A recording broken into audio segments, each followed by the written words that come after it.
Hello दोस्तों, आप सभी लोगों का हरिजोन एजुकेशन चैनल पर स्वागत अभिनंदन है। मैं आप सभी के लिए यूपीएसआई 2025 के लिए क्लासें लेकर आ चुके हैं और ये लगातार क्लासें आप सभी के समक्ष रखी जा रही हैं। घटना चक्र की इस बुक से आप सभी लोगों को मूल विधि कराई जा रही है और घटना चक्र की मौन मंत्र युक्त पूर्णतया जीके जीएस और हिंदी करा दी गई है। तो उसको जाकर के प्लेलिस्ट बनी है, अलग अलग सब्जेक्ट की अलग अलग तरीके से बनाई गई है, तो वो भी आपको दिखा दिया गया, शो कर दिया गया। घटना चक्र की अभी इस वाली बुक यूपीएसआई 2025 की जो 4543 पोस्ट के लिए आप सभी लोग पढ़ रहे हैं लगातार, उसके लिए एग्जाम डेट बहुत ही जल्द डिक्लेयर्ड होने वाली है। तो आप सभी लोग कमर कस लीजिएगा, क्योंकि अब ऐसे मौके बार बार नहीं मिलेंगे कि एग्जाम डेट डिक्लेयर्ड होने के बाद भी आपको 1 मंथ का टाइम दिया जाएगा। ये आपके उत्तर प्रदेश पुलिस प्रोन्नत बोर्ड के द्वारा खुद बताया जा चुका है। ठीक है। दूसरी चीज, 2 दिनों से मेरी क्लास नहीं आ पाई, उसके पीछे कारण थे क्योंकि यहाँ पर लाइट का थोड़ा इशू हो रहा था। लाइट आ रही थी, जा रही थी, आ रही थी, जा रही थी, तो फिर एक 1.5 घंटे की मैंने क्लास रिकॉर्ड भी की। 1 घंटे कुछ मिनट की थी, 1.5 घंटे की नहीं हुई थी। लाइट कट गई, मतलब लैपटॉप भी ऑफ हो गया। मुझे लगा आ जाएगी आ जाएगी, तो वो आ जाएगी चक्कर में वो पूरा चला ही गया। ठीक है, तो कोई इशू नहीं है, चलो फिर से रिकॉर्ड करेंगे वही चीज। तो इसलिए आपको बता रहे हैं कि मूल विधि आप, हाँ, और मूल विधि अभी यहाँ पर इस बुक से लगातार पढ़ाया जा रहा है, तो आप सभी लोग तैयार रहें मूल विधि के लिए। और जितना जो जो भी कुछ पढ़ा दिया गया इस बुक से, तो उप निरीक्षक नागरिक पुलिस परीक्षा, सामान्य अध्ययन, सामान्य सामग्री और इससे संबंधित आपको मूल विधि क्या पढ़ाया जा रहा है, मूल विधि और संविधान को पूर्णतया यहाँ से भी और मौन मंत्र युक्त से भी समाप्त कर दिया गया है। तो यहाँ वाली भी आपकी प्लेलिस्ट बनी है और वहां वाली भी प्लेलिस्ट बनी है, क्योंकि वहां पर प्रीवियस ईयर क्वेश्चन और उसका डिटेल, मतलब थोड़ा क्वेश्चन फिर थोड़ा डिटेल थोड़ा क्वेश्चन, उस तरह है मौन मंत्र युक्त में। यहाँ पर पहले आपको पूरा टॉपिक समझाया गया, फिर उसके बाद उस टॉपिक के जितने भी क्वेश्चन बन सकते हैं वो, और जो प्रीवियस ईयर में पूछे जा चुके हैं वो क्वेश्चन है। अब यहाँ पर आपको मूल विधि दी जा रही है लगातार। तो आप सभी लोग, जिन जिन लोगों ने अभी तक नहीं क्लास को देखा है, तो जाकर देखें, प्लेलिस्ट ऑलरेडी आपकी बनी हुई है। तो हमने पढ़ा क्या क्या दिया है आज, आइए आपको बता भी देते हैं और फिर उसके बाद हम लोग शुरू करते हैं। तो पहले भारतीय दंड विधान तथा भारतीय न्याय संहिता एवं दंड प्रक्रिया संहिता तथा भारतीय नागरिक सुरक्षा संहिता पढ़ा दिया है। महिलाओं, बच्चों और अनुसूचित जाति के सदस्यों आदि को संरक्षण देने संबंधित विधिक प्रावधान भी पढ़ा दिए। पर्यावरण संरक्षण, जल प्रदूषण निवारण तथा नियंत्रण एवं वन्य जीव संरक्षण भी पढ़ा दिया है। अब आपको, अब बाकी अभी और नहीं पढ़ाया, अब आप बता रहे हैं। उसके बाद मैंने यातायात नियम और राष्ट्रीय सुरक्षा अधिनियम भी मैंने पढ़ा दिया है। ठीक है। उसके बाद भूमि सुधार, भूमि अधिग्रहण एवं भू राजस्व संबंधी कानूनों का सामान्य ज्ञान भी पढ़ा दिया। आज हम आप सभी के समक्ष रखने वाले आयकर अधिनियम एवं भ्रष्टाचार निवारण अधिनियम के बारे में।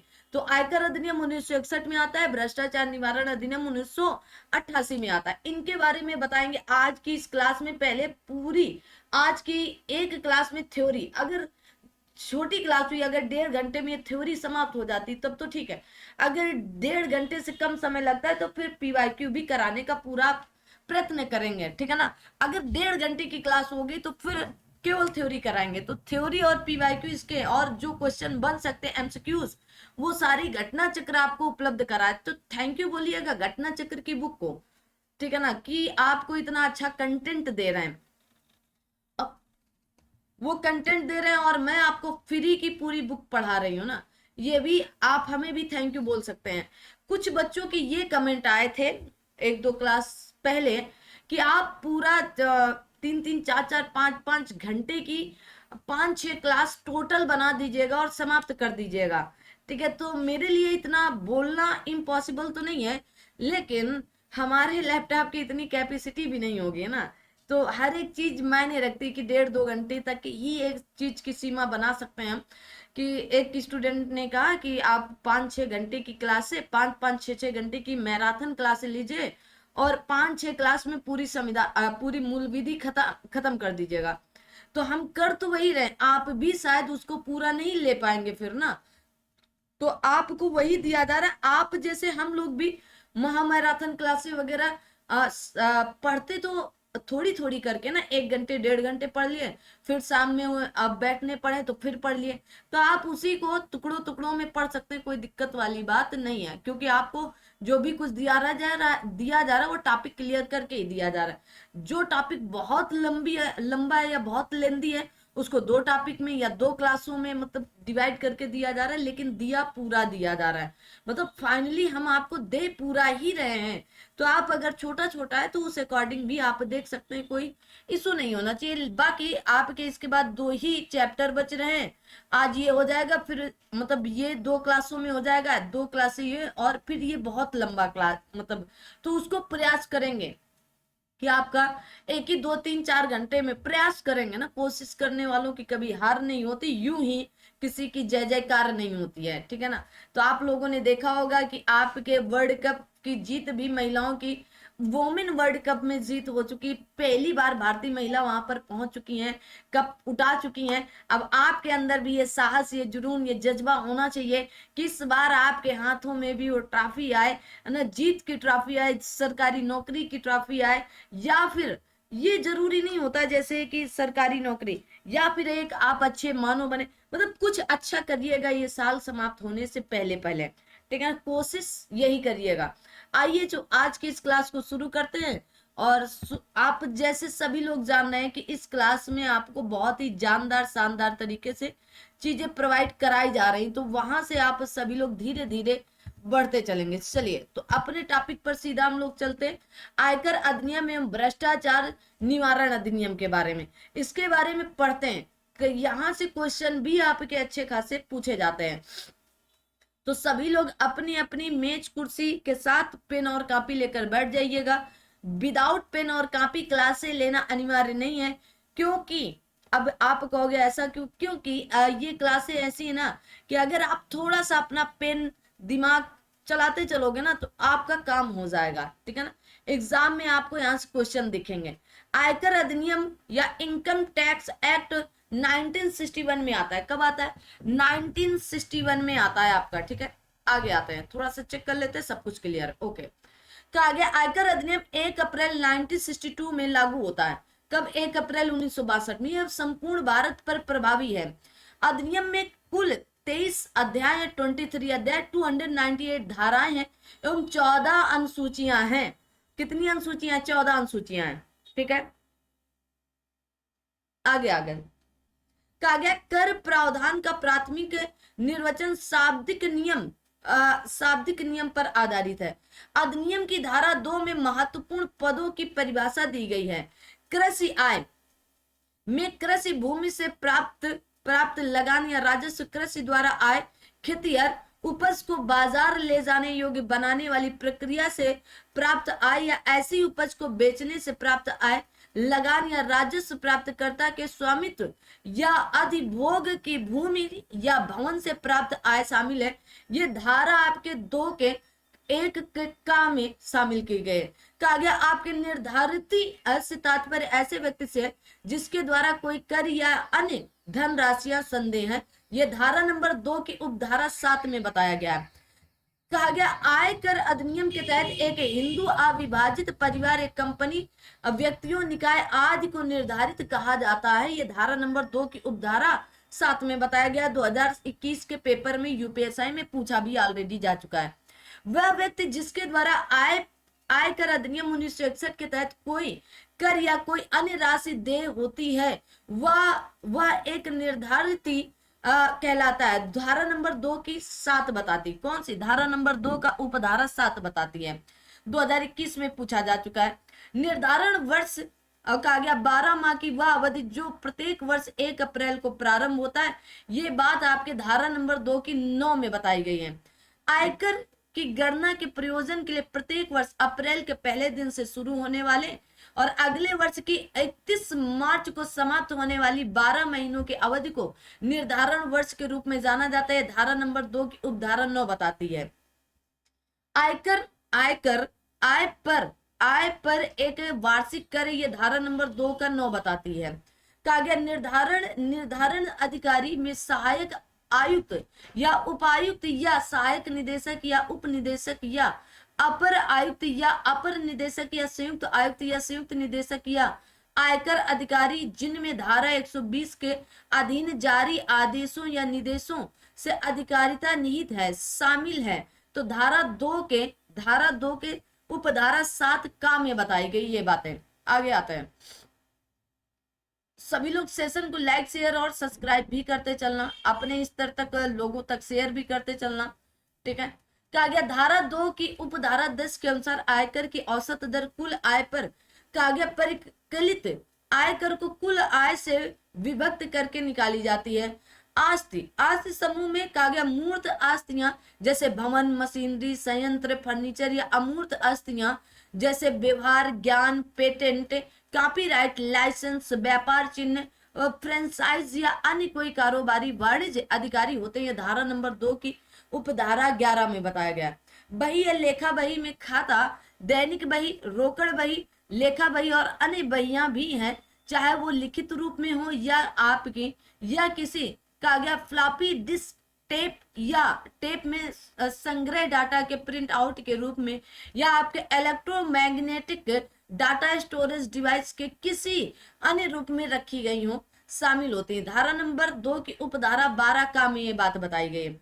धारा 2 की उपधारा 13 के अनुसार कहा गया आपके कारोबार, जो कारोबार होता है, कारोबार किसी व्यापार, वाणिज्य या विनिर्माण या किसी कहा गया प्रोद्गम या आपके समुत्थान को इंगित करता है। अधिनियम के अधीन किसी व्यक्ति की संतान में सौतेले और दत्तक संतान भी शामिल होते हैं। धारा नंबर 2 के उपधारा 15 के खा में बताया गया। कहा उपधारा 15 के खा में ये बात बताई गई। धारा 2 के उपधारा 24 में आय की परिभाषा दी गई। किसकी? आय की परिभाषा।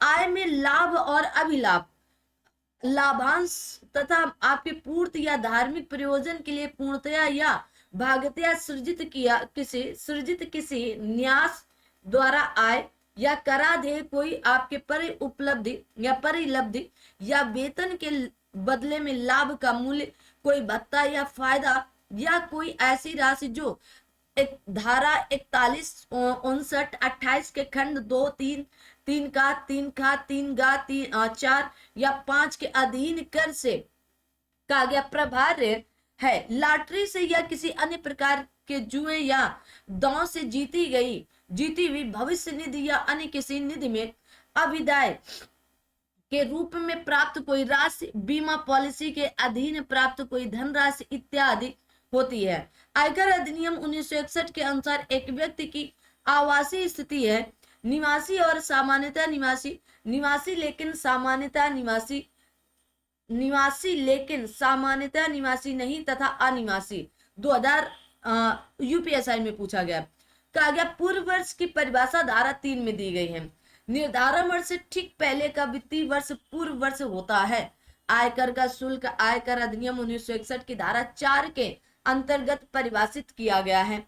धारा 5 के अनुसार कुल आय की परिधि में अधिनियम के उपबंधों के अधीन रहते हुए ऐसे व्यक्ति की जो निवासी या अनिवासी किसी पूर्व वर्ष की कुल आय के अंतर्गत किसी भी स्रोत से प्राप्त आय जो उसके द्वारा भारत में प्राप्त या कहा गया आपके प्रोद्भूत हो समझी जाएगी। क्या जाएगी? समझी जाएगी। आगे आते हैं। अब कहा गया है कि कोई व्यक्ति पूर्व वर्ष में भारत में निवासी तब कहा जाता है जबकि वह उस वर्ष में कुल मिलाकर 182 या अधिक दिनों तक भारत में रहा हो। उस वर्ष के पूर्व के 4 वर्षों में 365 या अधिक दिनों तक रहते हुए उस वर्ष 60 या अधिक दिनों की अवधि तक भारत में रहा हो। धारा 6 बताती है यदि कोई व्यक्ति संबंध वित्तीय वर्ष में 182 दिनों या उससे अधिक दिनों के लिए भारत में रहता है या रहती है तो उसे भारत का एक निवासी माना जाता है।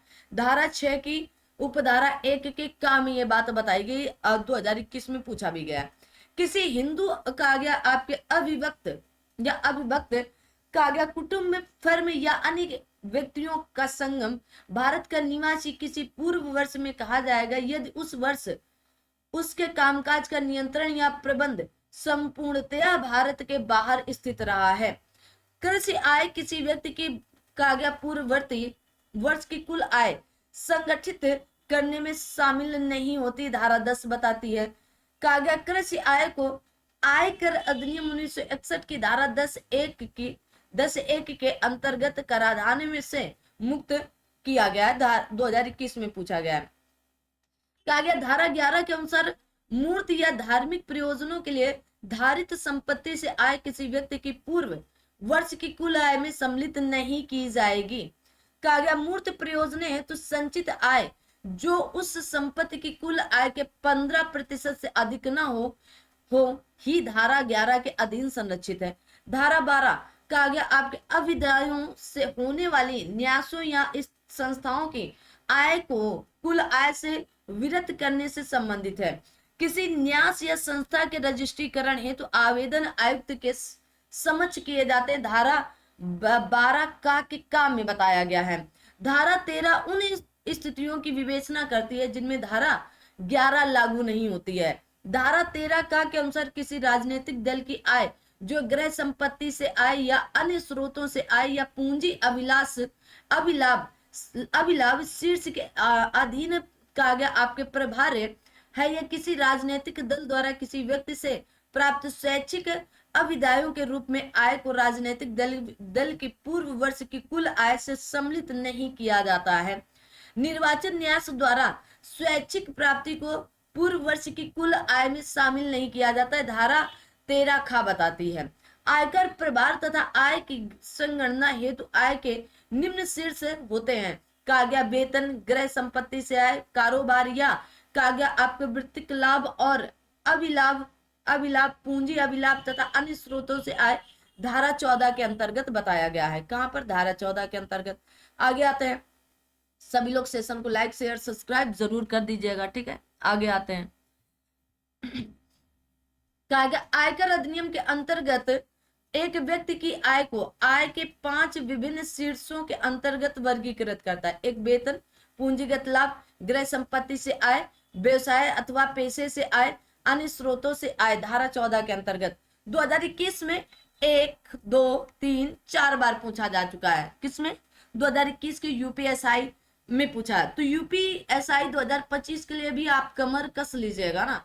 आपका पेपर एकदम हाई लेवल का आने वाला है क्योंकि कंपटीशन आपकी बहुत हाई है ना। कंपटीशन कहीं से भी आपको कमजोर नहीं दिख रही है, इसलिए आप सभी लोग सेशन को लाइक शेयर सब्सक्राइब और जो चीजें आप फ्री में पा रहे हैं तो उनको पा लीजिएगा ना। और इसके लिए आप कोशिश करते रहिएगा कि आपको और अच्छे से चीजें मिलती रहे। कोशिश करने वालों की कभी हार नहीं होती है, ये बात बार बार इसलिए कहते हैं ताकि आप पढ़ते रहें। अगर यही चीजें आपको पेड में दी जाती हैं तो आप लोग बड़े शौक से पढ़ते हो। अगर फ्री दी जा रही तो आप अरे यार कुछ ना कुछ तो होगा, है ना। और यही चीज आपको फ्री में जब पेड दी जाती है ना तो आपको लगता है अरे बहुत कुछ होगा, बल्कि बहुत सी चीजें वो लोग छोड़ भी देते हैं। हम तो आपको यहाँ पर पूरी की पूरी बुक ही पढ़ा रहे हैं, तो आप सभी लोग बैठ के आराम से बढ़िया पढ़ते चलिएगा और अपनी अपनी नोट्स बनाते चलिए, या फिर आप पीडीएफ ले सकते हैं ना। बहुत से बच्चों ने पीडीएफ ले भी रखा है, 1-2 दिन से हम रिप्लाई भी नहीं कर पा रहे हैं। तो पीडीएफ लेने के लिए आप सभी लोग इस नंबर पर मैसेज कर सकते हो। क्या है? 9415010711 ऐसा कुछ नंबर है, वो नंबर ही भूल गए। 1 मिनट देना ना, पता चले दूसरा नंबर लिख दें, ठीक है। चलो बस 1 सेकंड देना भाई, चेक कर लेते हैं, है ना। अगर दूसरा चला गया तो फिर गड़बड़ हो जाए क्योंकि 2 नंबर एक ही जैसे हैं। बस 1 सेकंड, कहीं जाना नहीं है, कुछ करना नहीं है आपको, है ना। बस मैं व्हाट्सएप पे एक बार उनका नंबर चेक कर लेती हूँ। ठीक है ना। तो इस नंबर पर आप व्हाट्सएप कर देंगे, आपको पीडीएफ मिल जाएगी, ठीक है।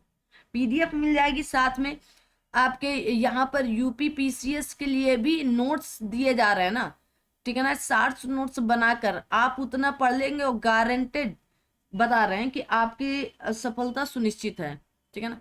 तो कुछ पीडीएफ अपडेट हो रही है लगातार, और वह हमारा अलग सा ग्रुप भी है पीसीएस आरओ के लिए भी, तो वहां पर लगातार पीडीएफ दी भी जाती है ना। तो वो पीडीएफ केवल वही स्टूडेंट लेंगे जो पीसीएस आरओ दे रहे हैं, क्योंकि वो पीडीएफ आपके एकदम 60 नोट्स होता है, ठीक है ना, कि बस रिवीजन के लिए कुछ लोग उसकी क्लास भी ले लेते हैं, ठीक है। आ जाओ भाई, धारा 15 के अनुसार आयकर से कहा गया प्रभार्य वेतन शीर्ष के अधीन आय में शामिल, जैसे वेतन चाहे आपके कहा गया संदत्त या पेड हो या नहीं, दे ना होते हुए भी या उसे दे होने से पूर्व संदत्त या अनुज्ञात या आपके कहा गया अलाउड कोई वेतन हो। कहा गया संदत्त या अनुज्ञात वेतन का बकाया यदि किसी पूर्व वर्ष में आयकर से आपके प्रभारित ना हुई हो। वेतन शीर्ष के अधीन आय की गणना में निम्न की कटौती की जाएगी। किसकी? सरकारी भत्ते इत्यादि के बाबत कटौती में जो 5वें भाग का 5,000 रुपए से अधिक ना होगी। संविधान के अनुच्छेद 276 के खंड 2 के अधीन किसी विधि द्वारा आपके कहा गया उद्ग्रहणीय किसी कर के मध्य संदत्त की गई राशि की कटौती की जाएगी। वेतन आपके परिलब्धि तथा वेतन के बदले में लाभ की परिभाषा धारा 17 में वर्णित की गई है। वेतन के अंतर्गत मजदूरी, वार्षिक या पेंशन, कोई उपदान, अतिरिक्त फीस, कमीशन, आपकी परिलब्धियां या लाभ वेतन को कोई लाभ वेतन का कोई अग्रिम संदाय अवकाश उपभोग न करने हेतु संदाय भविष्य निधि के माध्यम से जमा अतिशेष में हुई वार्षिक वृद्धि पेंशन स्कीम के अधीन खाते में कहा गया अविदाय आदि आते हैं। यदि आप अपने नियोक्ता से बच्चों के लिए शिक्षा भत्ता प्राप्त कर रहे हैं तो अधिकतम 2 बच्चों के लिए आयकर अधिनियम के तहत छूट का दावा करने के पात्र हैं। 2021 में पूछा गया कितने बच्चे? 2 बच्चों के लिए। वार्षिक मूल्य के निर्धारण की प्रक्रिया धारा 23 में दी गई है। धारा 35 के गा और गा घा में के अनुसार कौशल विकास परियोजना पर व्यय के 1.5 गुना के बराबर राशि की कटौती अनुज्ञेय होती है। धारा 44 का खा के अनुसार आपकी वृत्तिका या कारोबार चलाने वाले व्यक्तियों के लेखाओं की संपरीक्षा लेखपाल द्वारा की जाती है। ठीक है, लेखपाल की भी वैकेंसी है। अभी आपका यूपी SSSC पेट जो पढ़ाया गया था उसमें आपका देखेंगे पेट का रिजल्ट आने वाला है, तो पेट जिन लोगों ने दिया है तो रिजल्ट के बारे में जरूर बताएंगे। कहा गया धारा 64 के अनुसार किसी व्यक्ति की आय में पति या पत्नी कहा गया अवयस्क संतान की आय शामिल होती है। निर्धारित की बहियों में अस्पष्टकृत रोकड़ जमा को उसकी पूर्व वर्ष की आय के रूप में आयकर से कहा गया आपके प्रभारित किया जाएगा। धारा 68 बताती, कौन बताती? धारा 68 के अंतर्गत बताया गया है। आगे देखते हैं। आप सभी लोग सेशन को लाइक शेयर सब्सक्राइब भी कर देना। ठीक है, आगे आ जाओ भाई। कहा गया जहां पूंजी अभिलाभ से भिन्न आय के किसी स्रोत के लिए निर्धारण वर्ष के लिए अंतिम परिणाम हानि है तो निर्धारित ऐसी रकम का मुजरा उसी शीर्ष के अधीन किसी अन्य स्रोत से होने वाली आय के प्रति करा सकेगा। धारा 70 बताती है। ठीक है, धारा 69 घ के अनुसार कहा गया हुंडी पर उधार ली गई या लौटाई गई रकम उधार लेने या लौटाने वाले व्यक्ति की आय समझी जाएगी। आयकर अधिनियम के तहत जिस कंपनी का कोई भी अंतरराष्ट्रीय लेन देन नहीं होता है उसके लिए रिटर्न जमा करने की नियत तारीख 30 सितंबर होती है। क्या होती है? 30 सितंबर होती है। धारा 80 पा के अनुसार कहा गया प्रमाणित निःशक्त व्यक्ति की कुल आय संगणना करने में 50,000 रुपए तथा गंभीर रूप से निःशक्त के संबंध में 75,000 रुपए की कटौती की जा सकती है। कहा गया LIC प्रीमियम के भुगतान का दावा आयकर अधिनियम की धारा 80C के अनुसार कटौती के रूप में किया जा सकता है। कहा गया फॉर्म 16 धारा 80C तथा आपके ITR 5 आयकर से संबंधित नियम होते हैं। आयकर अधिनियम 1961 की धारा 80D के अंतर्गत चिकित्सा बीमा प्रीमियम और निवारक स्वास्थ्य की जांच पड़ताल करने के लिए किए गए भुगतान के लिए कटौती से संबंधित प्रावधान है।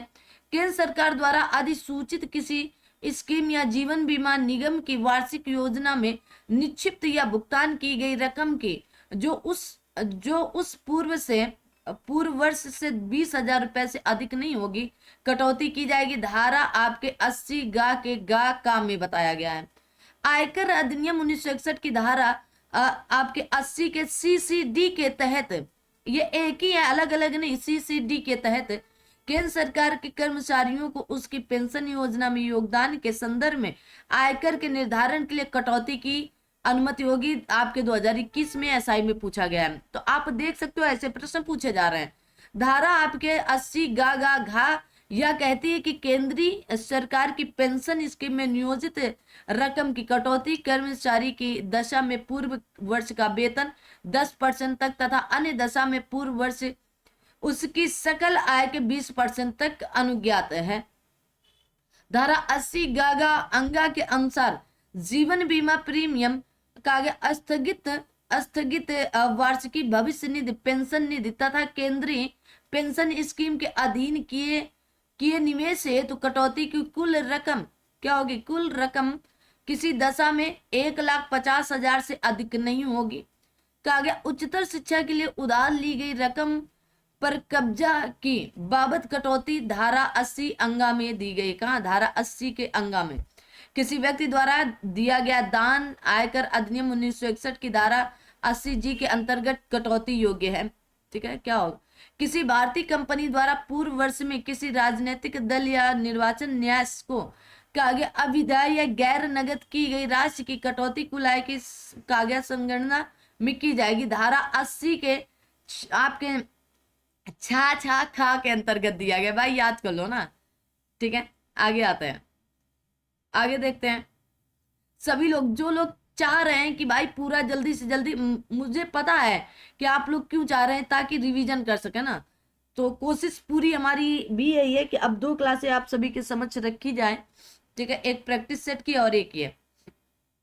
धारा 87 का यह कहती है कि जिन व्यक्तियों की आय 3,50,000 से अधिक नहीं है, वे अपनी कुल कागज प्रभार्य आय पर आयकर की रकम के 100% या 2,500 रुपए से जो भी कम हो कटौती के हकदार है। संशोधन अधिनियम 2017 द्वारा प्रतिस्थापित है। 100% या 2,500 रुपए से। ठीक है, कागज धारा 88 के अनुसार जीवन बीमा प्रीमियम भविष्य निधि आदि कागज अविधाय हेतु रेबिट अध्याय 6 का के अधीन कटौती करने से पूर्व निर्धारित होती हैं। जहां सकल आय 1.5 लाख या कम है तो कटौती 20% के बराबर होगी। जहां सकल आय 1.5 लाख से 5 लाख के मध्य है, वहां 15% के बराबर कटौती का हकदार होगा।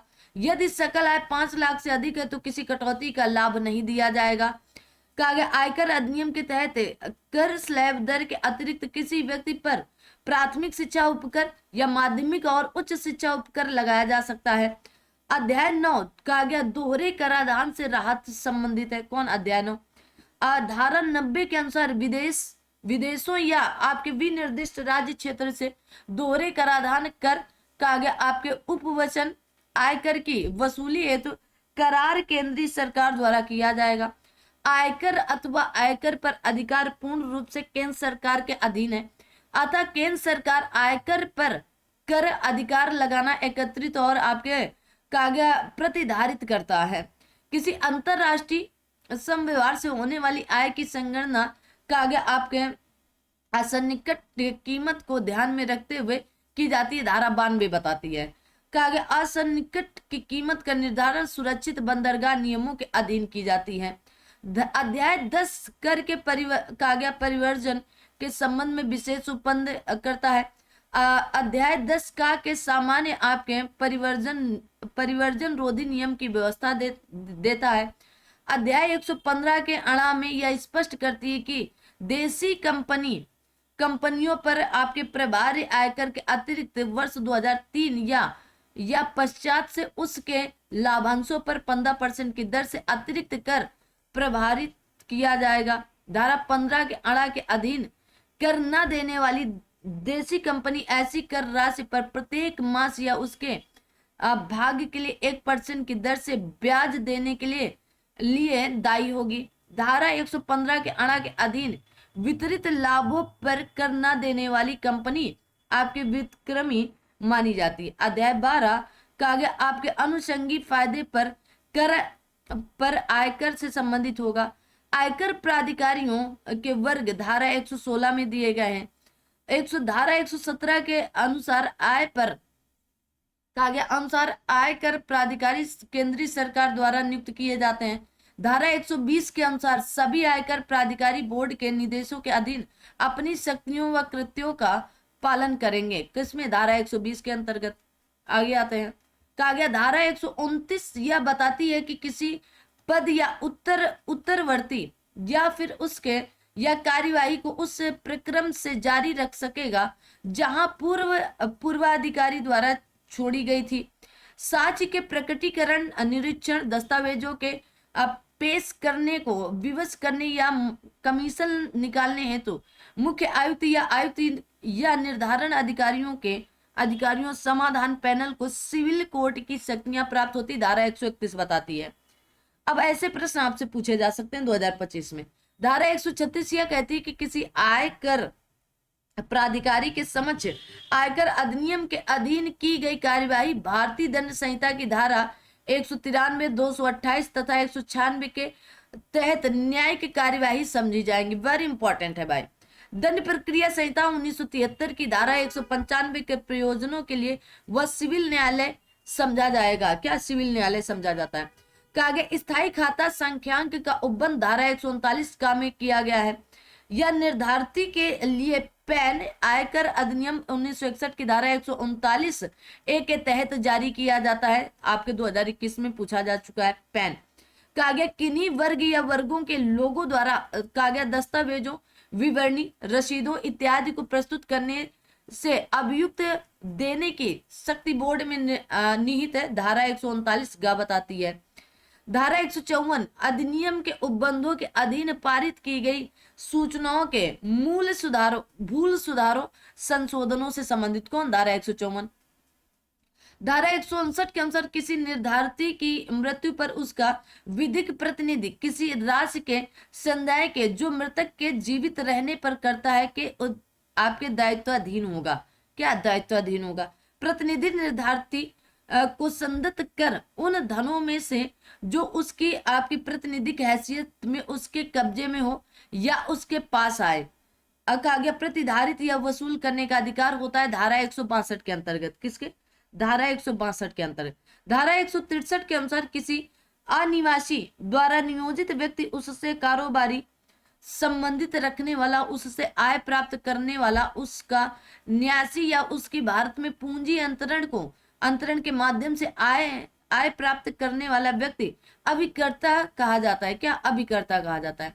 किसी कंपनी या आपके समापक या रिसीवर निर्धारण अधिकारी को 30 दिनों के भीतर अपनी नियुक्ति की सूचना देगा, धारा 178 बताती है। कहा गया निर्धारण अधिकारी द्वारा 3 माह के भीतर आपके समापक को वह रकम अधिसूचित करेगा जो संदेह कर का उपबंध करने के लिए पर्याप्त होगी। अध्याय 17। क्या? अध्याय 17 कहा गया कर संग्रहण और वसूली के संबंध में होता है। जहां किसी आय पर नियमित निर्धारण किसी आपके पश्चातवर्ती निर्धारण वर्ष में किया जाना है तो ऐसी आय पर कर यथास्थिति स्रोत पर कटौती द्वारा, संग्रहण द्वारा या आपके अग्रिम संदाय द्वारा संदेह होगा, धारा 190 बताती है। धारा 191 प्रत्यक्ष भुगतान के विषय में। क्या? प्रत्यक्ष भुगतान के विषय में बताया गया।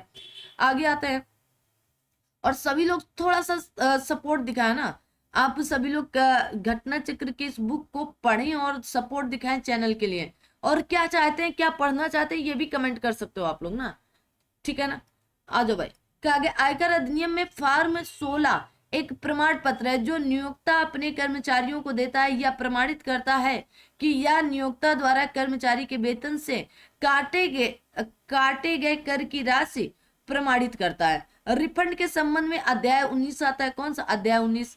कहा गया धारा 237 के अनुसार व्यक्ति रिफंड का हकदार होगा यदि वह निर्धारण अधिकारी को समाधान करा देता है कि उसके द्वारा अदा की गई राशि उचित रूप से कहा गया प्रभारी राशि से अधिक है। धारा 239 के अनुसार रिफंड हेतु आवेदन की परिसीमा निर्धारण वर्ष के अंतिम दिन से 1 वर्ष के भीतर है। जहां निर्धारण अधिकारी निर्धारण मास के अंत से 3 माह के भीतर प्रतिदाय या रिफंड मंजूर नहीं करता है, वहां 3 माह के ठीक बाद की तारीख से रिफंड के आदेश होने की तिथि तक 15% प्रतिवर्ष की दर से साधारण ब्याज देय होगा, धारा 243 बताती है।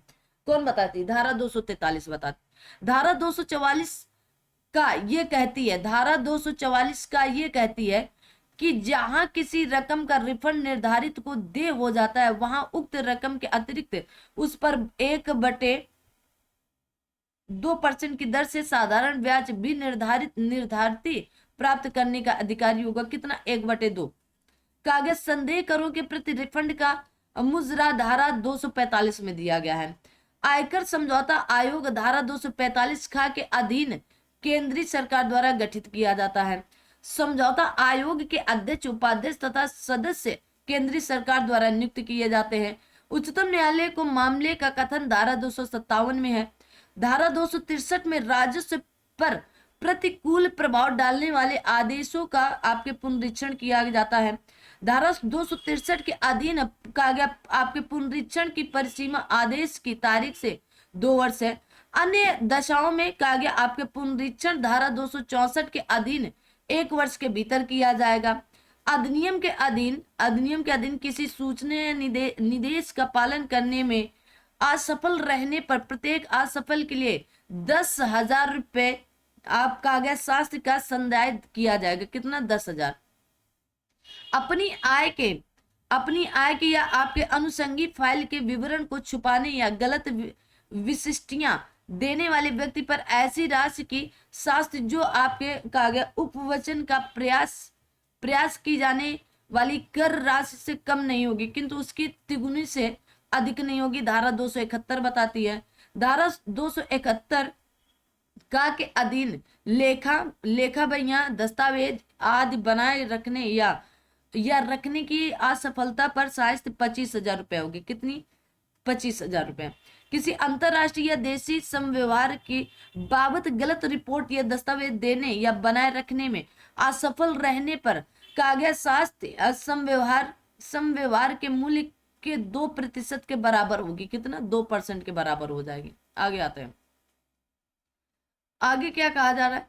कहा गया लेखाओं की संपरीक्षा करने में असफल रहने पर कारोबार के कुल विक्रय आवर्त या सकल प्राप्तियों के 1/2% की रकम के बराबर साहित्य या 1,50,000 जो भी कम हो दे होगी। धारा 271 खा बताती है। कहा गया सुसंगत निर्धारण वर्ष की समाप्ति से पूर्व आय की विवरणी देने में असफल रहने पर साहित्य 5,000 रुपए होगी। धारा 271 का क्या बताती है? धारा 200 की उपधारा 3 तथा धारा 206 की उपधारा ग और 3 के परंतु के अधीन अभीष्ट कोई विवरण प्रस्तुत करने में असफल रहने पर साहित्य 10,000 से लेकर 1,000 की हो सकती। धारा 271 जा बताती है।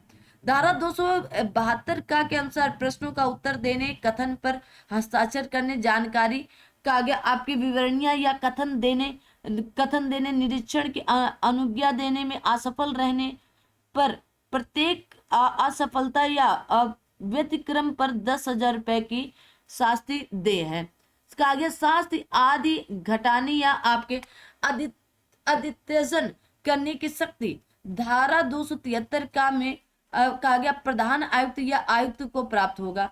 साहित्य से उन्मुक्ति प्रदान करने की आयुक्त की शक्ति धारा 273 का में दी गई है। अध्याय 22 अपराध और अभियोजन के संबंध में है। धारा 132(1) के और धारा 132 के 2B के अधीन किसी आदेश के उल्लंघन पर दंड 2 वर्ष तक का कठोर कारावास हो सकेगा और जुर्माना भी। धारा 275 भी बताती है। कर वसूली को विफल करने हेतु संपत्ति को कपट पूर्वक हटाने, छिपाने, अंतरित करने या आपके कहा गया परिधान करने पर दंड 2 वर्ष तक का कठोर कारावास या जुर्माना। धारा 276 बताती है। धारा 276 खा के अनुसार संग्रहित कर को केंद्रीय सरकार के खाते में जमा करने में असफल रहने पर दंड कठोर कारावास जिसकी अवधि 3 माह से 7 वर्ष तक की हो सकेगी और जुर्माना भी होगा। कहा गया जानबूझकर 25 लाख से अधिक रकम पर कर कहा गया आपके अपवचन पर कठोर कारावास जो 6 माह से लेकर 7 वर्ष तक हो सकेगा और जुर्माने से भी दंडनीय होगा। समझौता आयोग की न्यायपीठ पीठासीन अधिकारी आयोग का अध्यक्ष या उपाध्यक्ष तथा 2 अन्य सदस्यों से मिलकर बनती है। धारा 245 खा के का में बात बताई गई। एक न्यायपीठ से किसी दूसरे न्यायपीठ मामले में को अंतरित करने की शक्ति अध्यक्ष को दी जाती। किसको? अध्यक्ष को दी गई है। कोई भी विनिश्चय कहा गया, कोई भी विनिश्चय न्यायपीठ के बहुमत द्वारा किया जाएगा। आयोग द्वारा दिया गया राजस्व संरक्षण के लिए कहा गया अनंतिम कुर्की या आदेश की तिथि से 6 माह तक प्रभावी रहता है।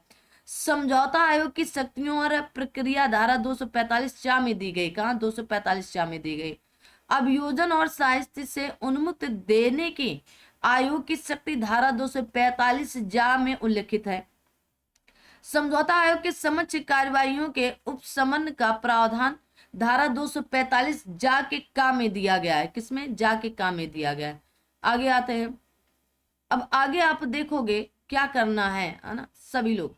आइए, सेशन को लाइक करना है, सेशन को शेयर करना है, अपने आप को बहुत मजबूत करके आगे पढ़ते चलना भी है। कहा गया धारा 245 से झा में झरना वाला यह स्पष्ट करती है कि समझौता आयोग का प्रत्येक आदेश निश्चायक होता है या होगा। धारा 245 चा के अनुसार समझौता आदेश के अधीन शोध राशि की वसूली निर्धारण अधिकारी द्वारा की जा सकती है। समझौता आयोग के समक्ष की गई कोई भी कार्यवाही धारा 193, 196 तथा 228 भारतीय दंड संहिता के तहत न्यायिक कार्यवाही समझी जाती। धारा 245 के ठा में बताया गया। आयकर अधिनियम 1961 के अंतर्गत एक अत्यधिक वरिष्ठ नागरिक के रूप में अर्हता प्राप्त करने के लिए किसी व्यक्ति की आयु 80 वर्ष से अधिक होनी चाहिए, जबकि वरिष्ठ नागरिक के लिए यह आयु 60 वर्ष से अधिक होनी चाहिए। अध्याय 20 अपील तथा आपके पुनरीक्षण के संबंध में और अपीली आदेशों की सूची धारा 246 में दी गई है। किसमें? धारा 246 में। कहा गया अपील कर संध्याय की तारीख से या जहां किसी शास्त्र या निर्धारण के लिए अपील है तो ऐसे निर्धारण का शास्त्र की मांग की सूचना तामील होने की तारीख से 30 दिन के भीतर की जाएगी। धारा 249 बताती है। क्या बताती है? धारा 249 बताती है। ठीक है। अपील के साथ दे फीस धारा 249 में दी गई है। यदि आपके संगठित निर्धारित की कुल आय 1,50,000 या उससे कम है तो फीस 250 रुपए दे होगी। 2 लाख से किंतु 1 लाख से अधिक पर 500 रुपए तथा आय 2 लाख से अधिक होती है तो 1,000 रुपए दे होगी। अपील हेतु प्रक्रिया धारा 250 तथा आयुक्त अपील की शक्तियां धारा 251 में दी गई। कहां पर? 251 में दी गई है। ठीक है, यहाँ पर रुपए था। ओके। कहा गया अपीली अधिकरण का गठन केंद्रीय सरकार द्वारा किया जाता है। धारा 252 बताती है। अपीली अधिकरण में न्यायिक सदस्य तथा लेखा सदस्य होते हैं। अपीली अधिकरण का अध्यक्ष केंद्रीय सरकार द्वारा नियुक्त किसी उच्च न्यायालय या का आसीन या सेवानिवृत्त 7 वर्ष की सेवा के साथ न्यायाधीश या अपीली अधिकरण का वरिष्ठ उपाध्यक्ष हो सकता है। अपीली अधिकरण आदेश की तारीख से 4 वर्ष के भीतर पारित किसी आदेश का संशोधन कर सकता है। धारा 254 बताती है। कहा गया अपील अधिकरण से कोई निर्देश उच्च न्यायालय को करने की अपेक्षा करने वाले आदेश की परिसीमा 60 दिन या आदेश की सूचना तामीली से है। कहा गया अपील निर्धारण 120 दिन के भीतर मामले का कथन तैयार कर उच्च न्यायालय को निर्दिष्ट करेगा। 120 दिन के भीतर अन्य अवस्था में किसी रकम के कर कहा गया आपके अपवचन हेतु 3 मास से 2 वर्ष तक के कठोर कारावास और जुर्माने के दंड का प्रावधान धारा 276 गा में कहा गया। सत्यापन में कोई मिथ्या कथन या मिथ्या लेखा या विवरणी देना धारा 277 के अंतर्गत दंडनीय है। कहा गया आपके आपराधिक मना स्थिति के बारे में न्यायालय द्वारा उपधारणा 278 के अंगा में दिया गया। कहां पर? 278 के अंगा में दिया गया। आगे आ जाओ भाई, और सभी लोग सेशन को लाइक शेयर करते चलेंगे। कहा गया विशेष न्यायालय का गठन केंद्रीय सरकार उच्च न्यायालय के मुख्य न्यायमूर्ति से परामर्श के पश्चात करती। धारा 280 में यह बात बताई गई। कहां पर? धारा 280 में यह बात बताई। आगे आते हैं, आगे देखेंगे। कहा गया विशेष न्यायालय प्रथम वर्ग मजिस्ट्रेट के न्यायालय होते हैं। कहा गया विशेष न्यायालय 2 वर्ष तक के कारावास से दंडनीय अपराध के मामले का विचारण समन मामले के विचारण की प्रक्रिया का अनुसरण करेंगे। अधिनियम के अधीन सूचना की तामील डाक या आपके कोरियर द्वारा या आपके कागज सीपीसी के अधीन विहित रीति से या दस्तावेजों के अपरेषण से की जा सकती है। किसी बंद किए गए कारोबार की दशा में सूचना की तामील बंद किए जाने के समय रहे किसी सदस्य पर कंपनी की दशा में प्रधान अधिकारी पर की जा सकेगी, धारा 284 बताती है। धारा 289 के अनुसार अधिनियम के अधीन अदा किए गए किसी धन की रसीद दी जाएगी। अधिनियम के अधीन अभियोजन से उन्मुक्त देने की शक्ति केंद्र सरकार को प्राप्त हो, धारा 291 बताती है। कहा गया उन्मुक्ति दिए जाने के शर्त यह होगी कि आय छिपाने या आय पर कर की चोरी से जुड़ी सभी परिस्थितियों को पूरी और सच्ची तरह प्रकट किया जाएगा। अधिनियम के अधीन प्रेसिडेंसी मजिस्ट्रेट या प्रथम वर्ग मजिस्ट्रेट के न्यायालय के स्तर तक के न्यायालय द्वारा अपराध का विचारण किया जाएगा, धारा 292 बताती है। आगे का आगे दंड प्रक्रिया संहिता की धारा 360 तथा अपराधी का गया परिवीक्षण अधिनियम 1958 की कोई बात केवल 18 वर्ष से कम आयु के व्यक्ति के किसी अपराध की दोष सिद्धि को लागू होगी। वेरी इंपॉर्टेंट फैक्ट है, वेरी इंपॉर्टेंट है। कहा गया धारा 293 सिविल न्यायालयों में वादों या कार्यवाही के वर्जन से संबंधित है। धारा 295 केंद्रीय सरकार की नियम बनाने की शक्ति के विषय में अधिनियम के अधीन बनाया गया प्रत्येक नियम केंद्रीय सरकार द्वारा संसद के प्रत्येक सत्र, जबकि वह सत्र में हो या में 30 दिनों के लिए रखवाएगी, धारा 296 बताती है। इस अधिनियम द्वारा भारतीय आयकर अधिनियम 1922 कहा गया आपके निरस्त किया गया है, धारा 297 बताती है। कहा गया कठिनाइयों को दूर करने हेतु तो साधारण या विशेष आदेश धारा 298 के तहत केंद्रीय सरकार द्वारा किए जाते हैं। आयकर अधिनियम में फॉर्म 16 को कहा गया TDS प्रमाण पत्र के रूप में वर्णित किया जा सकता है, जो आपके लिए आपके नियोक्ताओं द्वारा करों में कटौती करने के बाद जारी किया जाता है। जब नियोक्ताओं द्वारा वेतन पर कर की कटौती की जाती है तो उन्हें आयकर अधिनियम द्वारा आपको एक TDS प्रमाण पत्र प्रदान करने की आवश्यकता होती है। इस प्रमाण पत्र में एक कर कटौती और जमा करने का पूरा विवरण दिया होता है। काले धन पर अंकुश लगाने के उद्देश्य से भारत द्वारा काला धन या अज्ञात विदेशी आय पर परिसंपत्ति और आयकर का अधिरोपण अधिनियम 2015 पारित किया जाता है। आगे आते हैं। अब आगे आप देखोगे आगे, तब तक सेशन को लाइक शेयर सब्सक्राइब करेंगे। कहा गया फॉर्म 26 AS द्वारा दर्शाता है कि भिन्न भिन्न कटौतीकर्ताओं जैसे वेतन के लिए नियोक्ता, ब्याज के लिए बैंक इत्यादि द्वारा स्रोत पर कर की कटौती हो चुकी और वह सरकार को जमा कर दिया गया है। फॉर्म 226S करदाता का वार्षिक टैक्स स्टेटमेंट है। करदाता अपने पैन नंबर की सहायता से इसे इनकम टैक्स की वेबसाइट से प्राप्त कर सकता है। कर निर्धारण वर्ष 2020-21 के लिए आयकर की गणना के उद्देश्य से एक अति वरिष्ठ नागरिक 80 वर्ष या उससे अधिक की आयु का व्यक्ति होता है। आयकर अधिनियम 1961 अध्याय का गया 8 के प्रावधानों के तहत छूट और राहत प्रदान करता है। 2021 पूछ चुका है SI में। आयकर अधिनियम 1961 के अध्याय 9 के तहत दोहरे कराधान से राहत प्रदान करता है, ये भी पूछ चुका है। आयकर अधिनियम 1961 के तहत अग्रिम कर अध्याय आपके 17C के प्रावधानों के अनुसार दे है। कहां पर? 17C में, ठीक है। आयकर एकत्र करने के लिए कर की दर वार्षिक वित्त अधिनियम के द्वारा 2021 में पूछा जा चुका है। पहला आयकर अधिनियम वर्ष 1860 में पेश किया गया था। आयकर की गणना के प्रयोजन के लिए कुल आय की गणना निर्धारितों के आवासीय स्थिति के आधार पर की जाती है। किसके? निर्धारितों। आगे आयकर अधिनियम 1961 के तहत व्यक्ति, कंपनी, फर्म, स्थानीय प्राधिकार आदि सभी का आकलन किया जाता है और इन सभी के नाम पर कर का निर्धारण या निर्धारण होता है। कहा गया नियोक्ता द्वारा प्रशिक्षण एक कर मुक्त अनुलाभ है। तो नियोक्ता द्वारा आपके प्रशिक्षण एक कर मुक्त अनुलाभ है। अब आता है आपका भ्रष्टाचार निवारण अधिनियम 1988, ठीक है।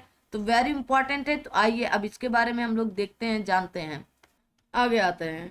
भ्रष्टाचार निवारण अधिनियम 1988 अधिनियम की उद्देशिका क्या है? यह अधिनियम भ्रष्टाचार निवारण से संबंधित विधियों का समेकन तथा और संशोधन करने से संबंधित।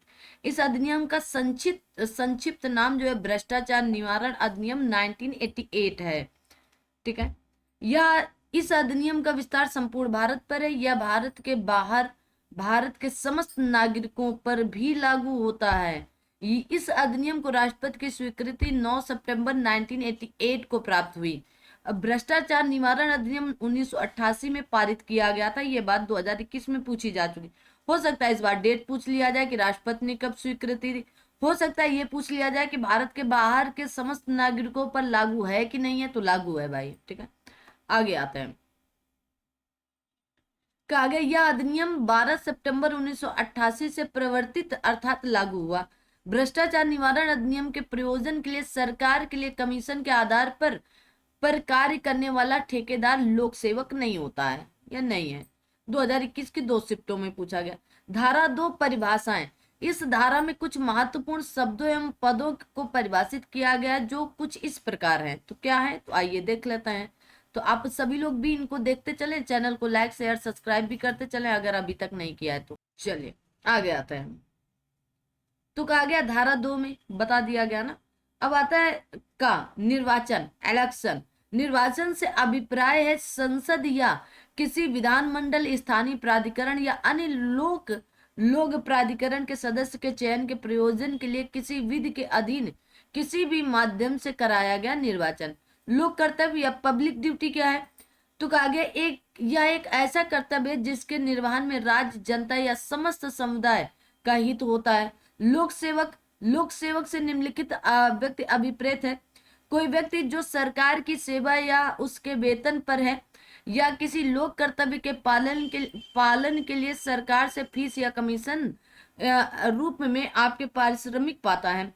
कोई व्यक्ति जो किसी लोक प्राधिकरण की सेवा या उसके वेतन पर है। कोई व्यक्ति जो किसी केंद्रीय, प्रांतीय या राज्य अधिनियम द्वारा या उसके अधीन स्थापित निगम या सरकार के स्वामित्व या निर्धारण के अधीन या सरकार से सहायता प्राप्त किसी प्राधिकरण या निकाय या कंपनी अधिनियम 2013 में यथा परिभाषित किसी सरकारी कंपनी की सेवा या उसके वेतन पर है। फिर कोई न्यायाधीश। ठीक है, आगे देखो। कहा गया कोई व्यक्ति जो न्याय प्रशासन के संबंध में किसी कर्तव्य का पालन करने के लिए न्यायालय द्वारा प्राधिकृत किया गया, जिसके अंतर्गत किसी न्यायालय द्वारा नियुक्त किया गया है। कहा गया आपके समापक या आपके प्रापक या आपके आयुक्त भी है। ठीक है, प्रापक या आयुक्त भी है। कोई मध्यस्थ या अन्य किसी अन्य व्यक्ति जिसको किसी न्यायालय द्वारा या किसी सक्षम लोक प्राधिकरण द्वारा या कोई मामला या विषय विनिश्चय या रिपोर्ट के लिए आपके निर्देशित किया गया है। कोई व्यक्ति जो किसी ऐसे पद को धारण करता है जिसके आधार पर वह निर्वाचक सूची तैयार करने, प्रकाशित करने, बनाए रखने या आपके पुनरीक्षित करने अथवा निर्वाचन या निर्वाचन के भाग का संचालन करने के लिए सशक्त है। आगे देखो। तब तक सेशन को लाइक शेयर सब्सक्राइब कर देना। या कहा गया कोई व्यक्ति जब किसी ऐसे पद को धारण करता है जिसके आधार पर वह किसी लोक कर्तव्य का पालन करने के लिए प्राधिकृत या अपेक्षित है। कोई व्यक्ति जो कृषि, उद्योग, व्यापार या आपके बैंक कार्य में लगी हुई रजिस्ट्रीकृत सोसाइटी का अध्यक्ष, सचिव या अन्य पदधारी हैं, जो केंद्रीय सरकार या किसी राज्य सरकार या सरकार से सहायता प्राप्त किसी प्राधिकरण या निकाय या कंपनी अधिनियम 2013 में यथा परिभाषित किसी सरकारी कंपनी से कोई वित्तीय सहायता प्राप्त कर रही हैं या कर चुकी हैं।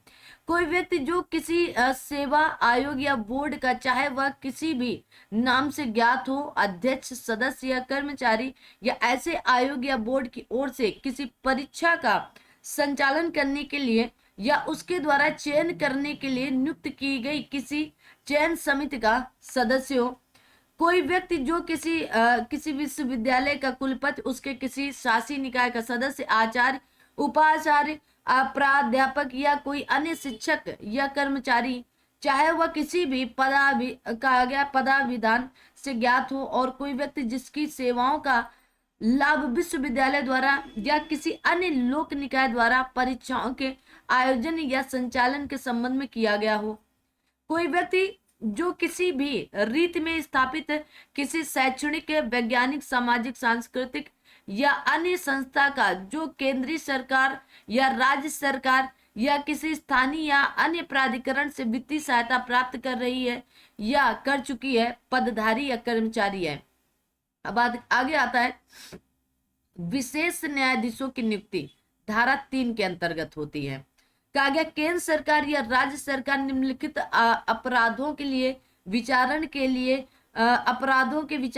विशेष न्यायाधीशों की नियुक्ति कर सकेंगे। इस अधिनियम के अधीन दंडनीय किसी अपराध के लिए और इस अधिनियम के अधीन अपराधों में से किसी को करने के लिए षड्यंत्र करने या करने का प्रयत्न या किसी दुष्प्रेरण के लिए होता है। वही व्यक्ति विशेष न्यायाधीश नियुक्त हो सकते हैं जो दंड प्रक्रिया संहिता 1973 के अधीन सेशन न्यायाधीश या अपर सेशन न्यायाधीश या सहायक न्यायाधीश है या रहे। इस अधिनियम के अधीन किसी अपराध के लिए, उस अपराध का षड्यंत्र करने के लिए, उस अपराध का प्रयत्न करने के लिए या दुष्प्रेरण के लिए आदि मामले का विचारण विशेष न्यायाधीश द्वारा किया जाएगा। क्या? विशेष न्यायाधीश द्वारा किया जाएगा। आगे आते हैं। कहा गया कोई व्यक्ति तब तक भ्रष्टाचार निवारण अधिनियम के तहत किसी भी अपराध की सुनवाई के लिए विशेष न्यायाधीश के रूप में नियुक्त होने के लिए योग्य नहीं होगा जब तक उसे माना ना जाए तब तक। ठीक है ना? जब तक कि वह एक सत्र न्यायाधीश ना हो या रहा हो। धारा 3 बताती है, 2021 में पूछा भी गया। किसी मामले का विचारण करते समय विशेष न्यायाधीश इस अधिनियम में विनिर्दिष्ट किसी अपराध से भिन्न किसी ऐसे अपराध का भी विचारण कर सकता है जिससे अभियुक्त दंड प्रक्रिया संहिता 1973 के अधीन उसी विचारण में आरोपित किया जा सकता है। धारा 4 बताती है।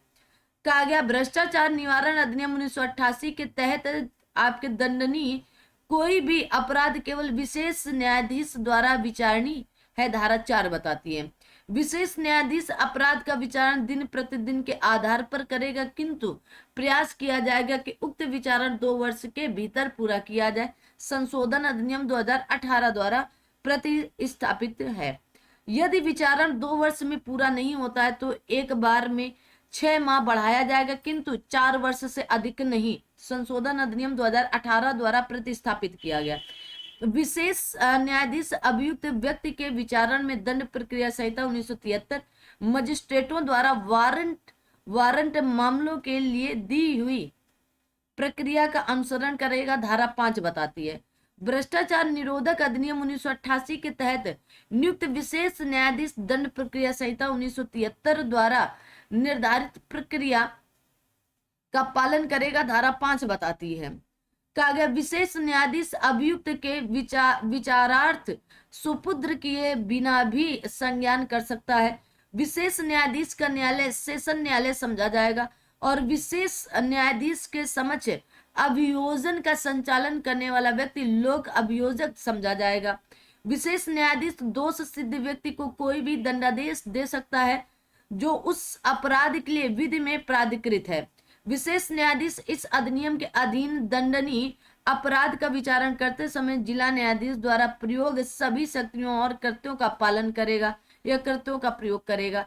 अपराध और साहित्यां, ठीक है, लोक सेवक को रिश्वत दिए जाने से संबंधित अपराध धारा 7 संशोधन 2018 द्वारा प्रतिस्थापित है। ऐसा कोई लोक सेवक जो किसी व्यक्ति से गलत लाभ प्राप्त करता है या प्रयास करता है, किसी लोक कर्तव्य का पालन अनुचित रूप से या बेईमानी से करता है, किसी लोक कर्तव्य का कार्य पालन करने से विरत रहता है, तो इस धारा का अधीन अपराध करता है। क्या? इस धारा के अधीन अपराध करता है वो। ठीक है ना? क्या करेगा? अपराध करता है। आ जाओ भाई, सभी लोग सेशन को लाइक शेयर सब्सक्राइब भी करते चलें। ठीक है, आ जाओ, आगे आते हैं। सेशन को लाइक शेयर कहा गया। धारा नंबर आगे आती है 7। धारा नंबर 7 के आधार पर अपराध करने वाला अपराधी 3 वर्ष से लेकर 7 वर्ष तक कारावास और जुर्माने से दंडनीय होगा। धारा 7 के उदाहरण: एक लोक सेवक एस एक व्यक्ति पी से उनके नाम राशन कार्ड आवेदन को समय से प्रक्रिया में लेने के लिए 5,000 रुपए की रकम उसे देने को कहता है और उस धारा के अधीन अपराध का दोषी है।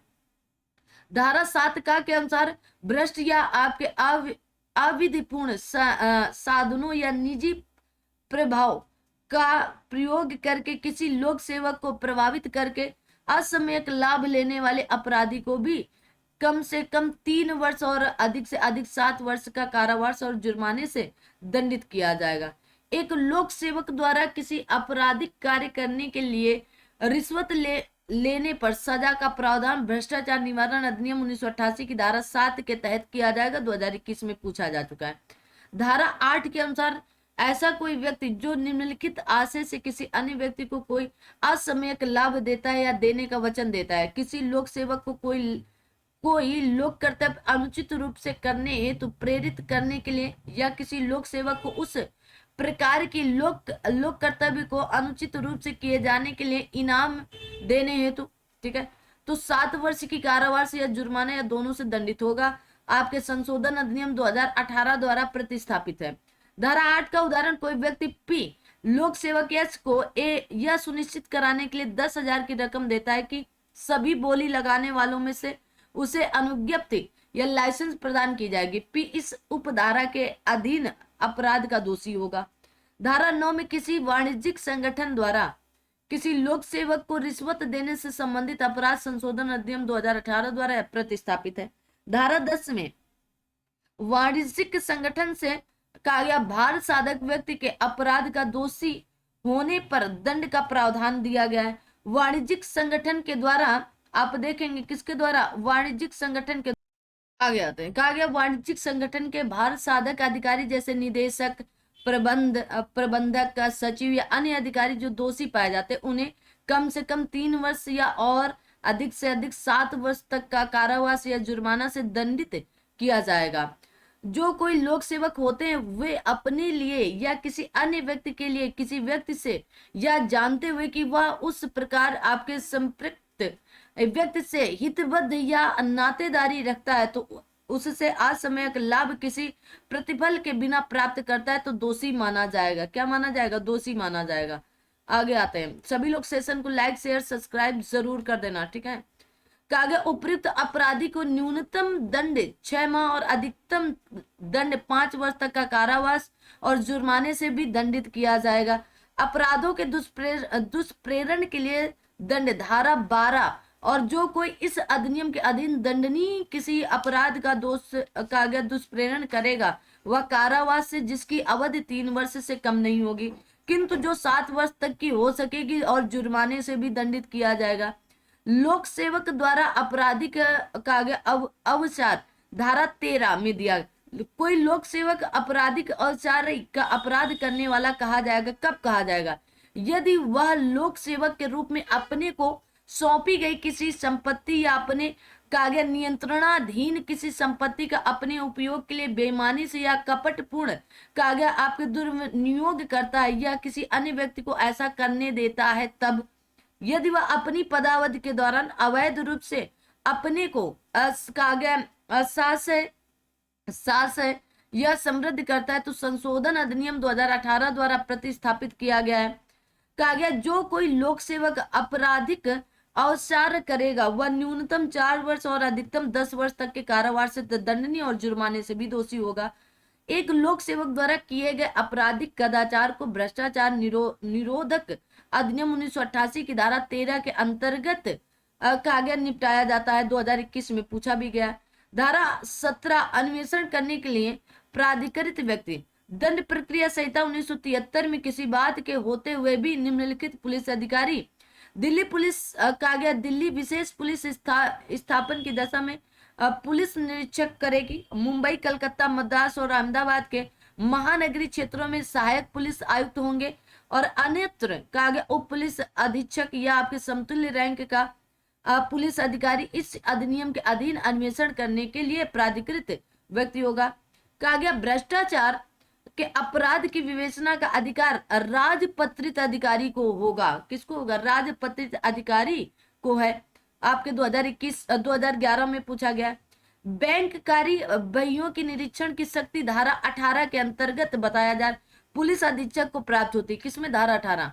मामला केंद्र सरकार से संबंधित हो, केंद्र सरकार द्वारा मंजूरी होनी चाहिए। किससे? केंद्र सरकार के द्वारा मंजूरी होनी चाहिए।